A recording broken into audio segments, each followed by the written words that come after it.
जयश्री राधे, रामधारी गुप्ता, खंड 2, प्रतिलेखन संख्या 20, गति 80 शब्द प्रति मिनट।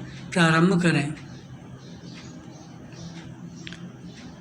आदरणीय साथियों, कई सरपंच निर्विरोध चुने गए विराम अनेक चुनाव के बाद जीतकर सरपंच बने विराम ग्राम पंचायतों के सरपंच ही पंचायत समितियों के सदस्य बने एवं उनमें से प्रधान व उप प्रधान अप्रत्यक्ष रूप से निर्वाचित होते रहे विराम सब पंचायत समितियों के प्रधान, सांसद व विधानसभा सदस्य, जिला परिषद के सदस्य बनते रहे विराम। उन्हीं में से जिला परिषदों के प्रमुख व उप प्रमुख चुने जाते रहे हैं विराम। न केवल राजस्थान राज्य में ही अपितु देश के अधिकांश राज्यों में पंचायती राज व्यवस्था की स्थापना के आरंभ के वर्षों में इन संस्थाओं ने ग्रामीण विकास की दिशा में अच्छे परिणाम दिए विराम। लेकिन कुछ वर्षों बाद किन्हीं कारणों की वजह से पंचायती राज संस्थाएं अपने सौंपे गए उत्तरदायित्व को सही ढंग से निष्पादित करने में असमर्थ दिखाई देने लगीं, अर्थात ये संस्थाएं अपेक्षित परिणाम देने में असफल रहीं विराम। इसका सबसे बड़ा कारण इन संस्थाओं के पास वित्तीय साधनों की कमी रही विराम। साथ ही अधिकांश राज्य सरकारों ने पंचायती राज संस्थाओं के चुनावों में भी अधिक रुचि नहीं ली विराम। पंचायती राज संस्थाओं को अधिक गतिशील बनाने हेतु अशोक मेहता कमेटी ने सिफारिश की कि विकास कार्यक्रमों एवं योजनाओं को क्रियान्वित करने की जिम्मेदारी जिला परिषदों की हो विराम। समिति के अनुसार पंचायतें 10-15 गांवों की मंडल पंचायतें हों तो अधिक सक्षम होंगी विराम। ये मंडल पंचायतें ग्रामीण विकास योजनाओं को क्रियान्वित करेंगी विराम।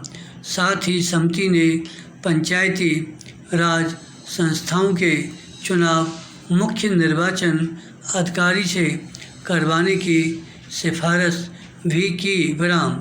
ग्रामीण विकास की प्रशासनिक व्यवस्था व गरीबी उन्मूलन समस्याओं हेतु गठित जीबीके राव कमेटी ने जिला स्तर पर योजनाएं बनाने व नियमित चुनाव कराने की सिफारिश की थी विराम।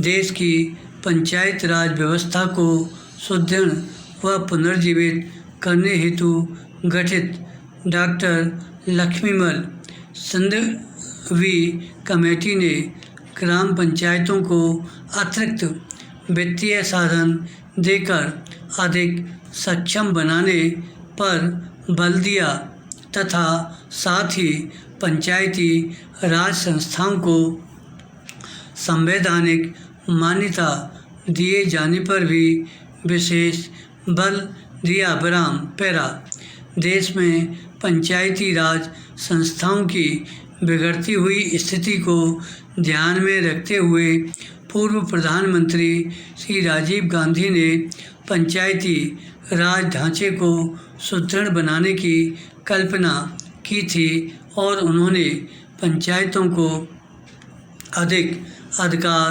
सौंपने तथा महिलाओं और कमज़ोर वर्गों की इन संस्थाओं में अधिक से अधिक भागीदारी देने की परिकल्पना की थी विराम।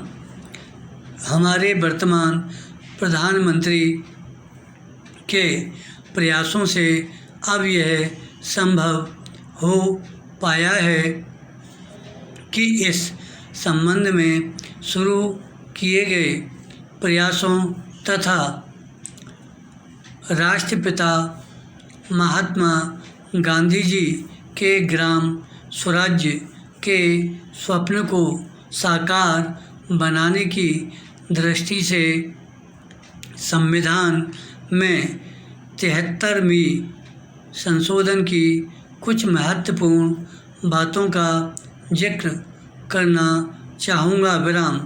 पंचायती राज संस्थाओं को प्रथम बार संवैधानिक दर्जा दिया गया। सभी राज्यों में पंचायती राज की त्रिस्तरीय पद्धति लागू की गई, लेकिन जिन राज्यों की जनसंख्या 20 लाख से कम है वहाँ बीच के स्तर की इकाई गठित करने की मर्जी राज्य सरकारों पर छोड़ी गई है। ग्राम सभा को वैधानिक दर्जा दिया गया। हर 5 वर्षों में अनिवार्य रूप से चुनाव होंगे। चुनावों की व्यवस्था एक स्वतंत्र चुनाव आयोग कराएगा।